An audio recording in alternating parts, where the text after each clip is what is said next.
Alhamdulillah. Alhamdulillahirabbil alamin hamdan thayyiban mubarakan fihi kama yuhibbu rabbuna wa yarda. Ashhadu an la ilaha illallah wahdahu la syarika lah wa ashhadu anna Muhammadan abduhu wa rasuluhu la nabiyya ba'd. Wa qala Allah ta'ala a'udzu billahi minasy syaithanir rajim. Bismillahirrahmanirrahim. Ya ayyuhalladzina amanu taqullaha haqqa tuqatih wa la tamutunna illa wa antum muslimun. Wa qala aidan ya ayyuhalladzina amanu taqullaha wa qulu qawlan sadida yuslih lakum a'malakum wa yaghfir lakum dhunubakum wa man yuti'illaha wa rasulahu faqad faza fawzan 'azima. Amma ba'd. فإن أصدق الحديث كتاب الله خير الهدي هدي محمد صلى الله عليه وسلم وشر الأمور محدثاتها وكل محدثات بدعة وكل بدعة ضلالة وكل ضلالة في النار. Hadirin jemaah sidang salat Jumat Masjid Al-Ikhlas yang dimuliakan Allah Subhanahu wa taala. Yang pertama tentunya khatib ingin berwasiat kepada diri khatib sendiri dan kepada jemaah pada umumnya, mari senantiasa kita meningkatkan kualitas iman dan takwa kepada Allah Subhanahu wa taala. Karena sejatinya ketakwaanlah yang akan mengantarkan tiap kita mendapatkan kemenangan dunia dan akhirat. Sebagaimana firman Allah Subhanahu wa taala dalam surat An-Naba, "Innalil muttaqina mafaza." Sesungguhnya orang-orang muttaqin akan mendapatkan kemenangan. Takwa ini pula yang akan mengantarkan tiap kita ke dalam kenikmatan yang luar biasa dari Allah Subhanahu wa taala. Sebagaimana firman Allah Subhanahu wa taala dalam surat Al-Qalam, "Innalil muttaqina 'inda rabbihim jannatin na'im." Sesungguhnya orang-orang muttaqin akan dimasukkan ke dalam surga yang penuh kenikmatan di dalamnya. Maka hadirin muliakan Allah Subhanahu wa taala, setiap Jumat pasti khatib tak henti-hentinya mewasiatkan kepada diri khatib sendiri dan jemaah untuk senantiasa kita meningkatkan takwa, dan mudah-mudahan dengan takwa ini kelak Allah panggil kita, Allah jemput kita dalam keadaan yang terbaik, yakni keadaan husnul khatimah. Salawat dan salam tak lupa kita sanjungkan pada Nabi besar Muhammad sallallahu alaihi wasallam, qudwah hasanah suri tauladan kita yang insyaallah kita berdoa kepada Allah Subhanahu wa taala semoga kita kelak termasuk ke dalam umat Nabi sallallahu alaihi wasallam yang mendapatkan syafaatul uzma dari baginda Nabi besar Muhammad sallallahu alaihi wasallam. Jemaah min Allah Subhanahu wa taala, pada tahun 8 Hijriah terjadi sebuah peristiwa besar, yakni pembunuhan seorang sahabat yang bernama Al-Haris radhiyallahu taala an. Al-Haris diperintahkan oleh Nabi sallallahu alaihi wasallam untuk mengirimkan surat kepada Kisrah, kepada seorang kaisar di Kisrah. Namun kemudian di tengah perjalanan menjelang sampai ke Kisrah, Al-Haris dijegat oleh seorang tokoh namanya Syurahbil Al-Ghassani. Syurahbil ini kemudian mengikat Al-Haris hingga kemudian beliau melakukan tindakan-tindakan anarkis hingga Al-Haris ini wafat. Padahal di dalam perjanjian internasional sejak zaman dahulu kala ada sebuah kode etik di antara para negara-negara pada saat itu, yakni tidak boleh membunuh seorang utusan. Ini juga yang berlaku bagi kita umat Islam. Sehingga di antara orang kafir yang tidak boleh dibunuh adalah orang kafir muahadah yang terikat dalam perjanjian. Delegasi, utusan, termasuk pada saat itu adalah pengirim surat orang-orang yang tidak boleh dibunuh. Namun peristiwa ini kemudian sampai kepada Nabi Shallallahu Alaihi Wasallam. Mengetahui bahwa salah satu sahabat pada saat itu dibunuh, maka Nabi mengirimkan pasukan dengan jumlah yang saat itu adalah jumlah paling besar. Jika kita melihat perang-perang sebelumnya, dalam perang Badar 313 orang, perang Uhud 1000 orang, walaupun praktiknya hanya 700 orang yang ikut, karena 300 orang kembali di bawah bimbingannya Abdullah bin Ubay bin Salul, kaum munafik.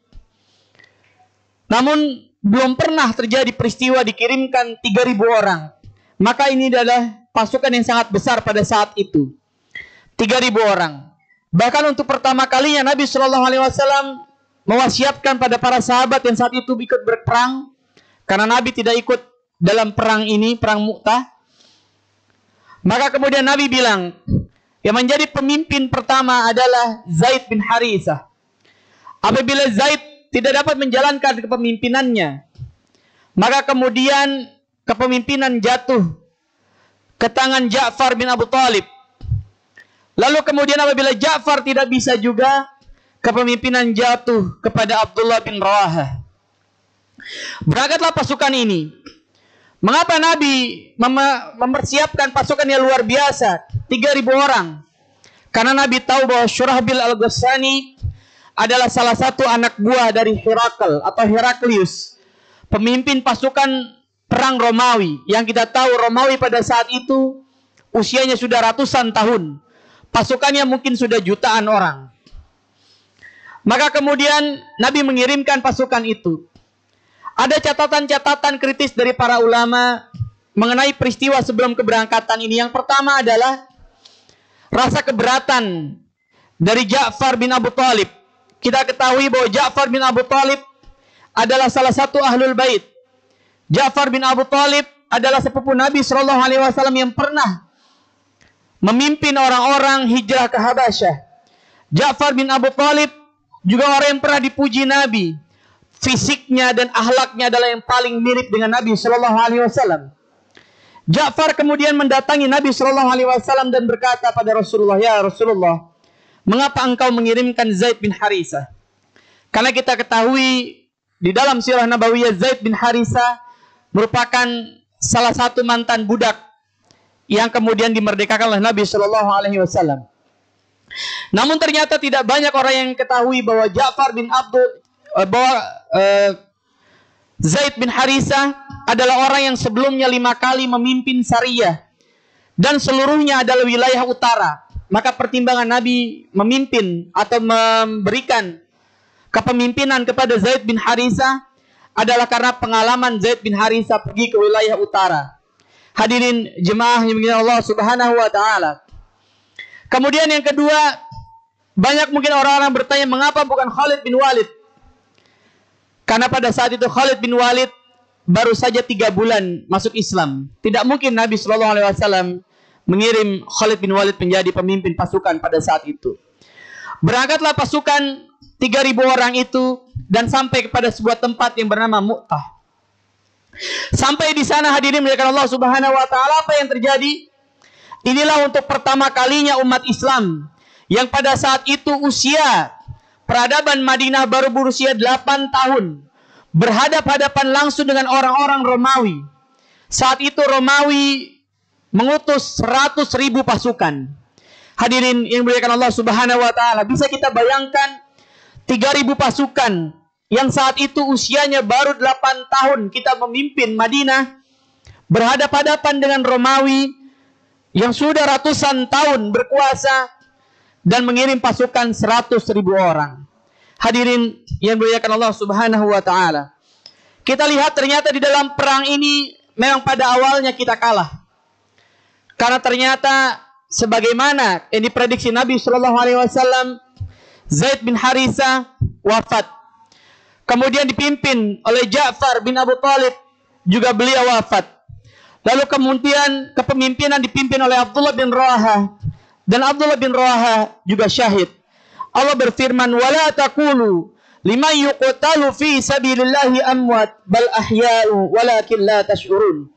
Janganlah engkau menyatakan orang-orang yang wafat di jalan Allah itu mati, bal ahya'u, tapi sesungguhnya mereka hidup, hanya saja kalian tidak mengetahuinya. Hadirin yang muliakan Allah Subhanahu wa taala. Di tengah kondisi itu, maka para sahabat kemudian bersepakat untuk meminta Khalid bin Walid memimpin pasukan. Maka apa yang dilakukan Khalid bin Walid? Kecerdasan Khalid bin Walid dalam perang Mu'tah, dia membuat sebuah strategi yang luar biasa. Pasukan yang di depan dikirim ke belakang, yang di kanan dipindah ke kiri, untuk membuat seakan-akan ada pasukan baru yang datang. Kemudian beberapa pasukan diperintahkan untuk pergi ke belakang pasukan, kemudian menghentakkan kaki mereka hingga pasir itu naik ke atas, ke permukaan, seakan-akan ada pasukan yang terus datang untuk membantu kaum muslimin. Ternyata inilah yang membuat orang-orang Romawi gentar, hingga kemudian mereka mundur tunggang langgang, dan kita menang di dalam perang Mu'tah. Hadirin yang dimuliakan Allah Subhanahu wa taala. Fenomena sejarah ini mengandung beberapa makna. Yang pertama, hadirin dimuliakan Allah Subhanahu wa taala, jangan pernah memandang peradaban barat, peradaban luar sana lebih tinggi daripada peradaban Islam. Ini adalah kacamata yang keliru. Ini adalah sudut pandang yang keliru. Lihatlah Khalid bin Walid. Ketika kemudian dia bertanya, "Wahai Khalid bin Walid, mengapa engkau luar biasa dalam perang Mu'tah? Mengapa dalam perang-perang berikutnya sampai pada masa Umar bin Khattab radhiyallahu taala an, engkau menjadi panglima yang luar biasa?" Apa kata Khalid bin Walid? "Karena saya memandang orang-orang Romawi, saya memandang orang-orang Persia tidak lebih dari saya memandang seekor lalat." Inilah cara pandang yang luar biasa. Hadirin muliakan Allah Subhanahu wa taala. Namun ada fenomena hari ini, orang-orang Islam itu merasa inferior, merasa underestimate, merasa tidak percaya diri, padahal kita memiliki peradaban yang luar biasa. Bayangkan 3.000 orang ternyata mampu mengalahkan pasukan 100.000 orang yang telah memimpin dunia selama ratusan tahun. Yang kedua, hadirin muliakan Allah Subhanahu wa taala, la yukallifullahu nafsan illa wus'aha. Yakinilah kita bahwa setiap ujian yang datang kepada kita, setiap ujian yang Allah berikan kepada kita, la yukallifullahu nafsan illa wus'aha. Allah tidak akan pernah menguji kita kecuali Allah yakin bahwasanya kita sanggup memikul ujian itu. Jangan pernah merasa pesimis, selalu optimis, berharap kepada Allah Subhanahu wa taala. Hari ini sebagian di antara kita mungkin mengeluh karena kenaikan BBM yang kemudian mencekik perekonomian kita. Minta kepada Allah Subhanahu wa taala agar rezeki kita Allah lebihkan. Wa ma min dabbatin fil ardi illa 'ala Allahi rizquha. Dan tidaklah kami menciptakan binatang melata, melainkan telah kami siapkan untuk mereka rezekinya. Insyaallah rezeki tiap kita sudah diatur oleh Allah Subhanahu wa taala. Maka tugas kita berikhtiar maksimal dan berharap serta meminta kepada Allah Subhanahu wa taala. Yang ketiga, hadirin muliakan Allah Subhanahu wa taala, setelah perang Mu'tah ini, maka geopolitik di Arab Saudi berubah. Karena orang-orang Quraisy tidak lagi memandang rendah orang-orang Islam di Madinah. Karena mereka berdecak kagum.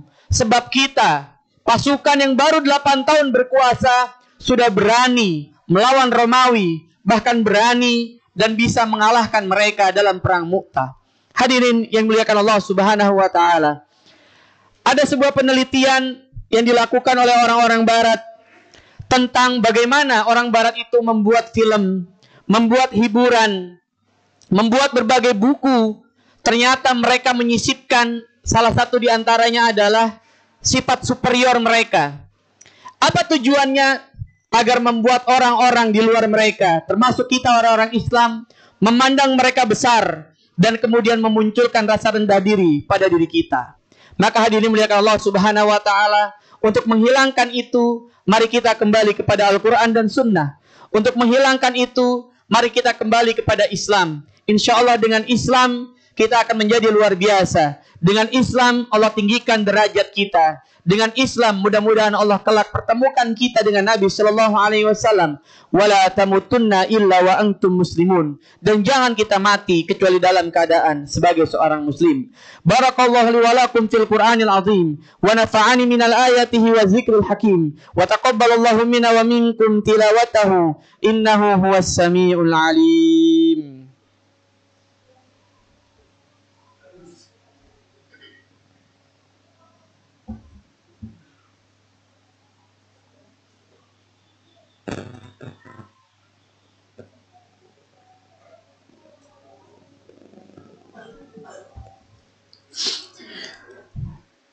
Innal hamdalillah nahmaduhu wa nasta'inuhu wa nastaghfiruh wa na'udzu billahi min shururi anfusina wa sayyiati a'malina.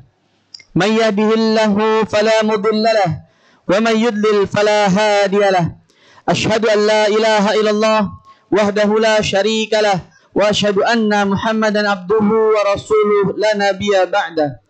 Allahumma shalli ala sayyidina Muhammad abdika wa nabiyyika wa rasulika nabiyil ummi wa ala alihi wa sahbihi wa sallim tasliman adada ma hata bihi ilmuka khatta bihi qalamuka assahu kitabuk waddallahumma an sadatina Abi Bakar wa Umar wa Utsman wa Ali wa anis sahabati ajma'in wa anit tabi'in wa tabi'ihim bi ihsanin ila yaumiddin. Allahumma ighfir lil muslimin wal muslimat والمؤمنين والمؤمنات الأحياء منهم والأموات. اللهم إنا نسألك سلامة في الدين وعافية في الجسد وزيادة في علمنا وبركة في رزقنا وتوبة قبل الموت ورحمة عند الموت ومغفرة بعد الموت. اللهم حوّن علينا في سكرات الموت والنجاة من النار والعفو عند الحساب. ربنا هب لنا من أزواجنا وذرياتنا قرة أعين واجعلنا للمتقين إماما. ربنا تقبل منا إنك أنت السميع العليم وتب علينا إنك أنت التواب الرحيم. رب اغفر لنا ولوالدينا وارحمهم كما ربونا صغارا. ربنا آتنا في الدنيا حسنة وفي الآخرة حسنة وقنا عذاب النار. عباد الله إن الله يأمركم بالعدل وإيتاء ذي القربى وينهى عن الفحشاء والمنكر والبغي يعظكم تذكرون ولذكر الله أكبر. أقيموا الصلاة. الله أكبر.